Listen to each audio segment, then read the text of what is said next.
Photos എടുക്കാൻ ഇഷ്ടമില്ലാത്ത ആരെങ്കിലും ഉണ്ടോ? എന്നാൽ പിന്നെ നമുക്ക് ഫോണിൻ്റെ ആവശ്യമില്ലല്ലോ. ജസ്റ്റ് ഒരു കോൾ ചെയ്യാനാണെന്നുണ്ടെങ്കിൽ നമുക്ക് സാധാ ഒരു കീ ഫോൺ ഉണ്ടല്ലോ, പണ്ടൊക്കെ യൂസ് ചെയ്തിരുന്നത്, ആ ഫോൺ പോരെ. എന്തിനാണ് ടച്ച് ഫോണിൻ്റെ ഒക്കെ ആവശ്യങ്ങൾ? വാട്സപ്പും ഇൻസ്റ്റഗ്രാമും ഫേസ്ബുക്കും എല്ലാം യൂസ് ചെയ്യാൻ വേണ്ടിയിട്ടല്ലേ നമ്മളൊക്കെ ടച്ച് ഫോൺ യൂസ് ചെയ്യുന്നത്.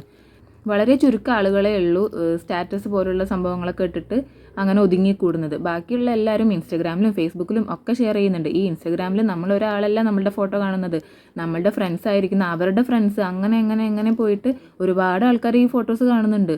പക്ഷെ അതിനൊന്നും ആളുകൾക്ക് ഒരു കുഴപ്പമില്ല. നമ്മളൊക്കെ ഒന്ന് യൂട്യൂബിൽ ചെറുതായിട്ടൊരു 2-3 വീഡിയോസൊക്കെ ഇട്ട് കഴിഞ്ഞാൽ പിന്നെ തുടങ്ങും, നീ എന്തിനാ വെറുതെ മുഖമൊക്കെ കാണിച്ചിട്ട് യൂട്യൂബിലൊക്കെ ഇടുന്നത്? ജസ്റ്റ് നിൻ്റെ സൗണ്ട് മാത്രം കൊടുത്താൽ പോരെ, ബാക്ക്ഗ്രൗണ്ടിൽ മുഖമൊന്നും കാണിക്കണ്ട കേട്ടോ, അങ്ങനെയൊക്കെ പറഞ്ഞിട്ട് കുറച്ച് ആൾക്കാർ തുടങ്ങും.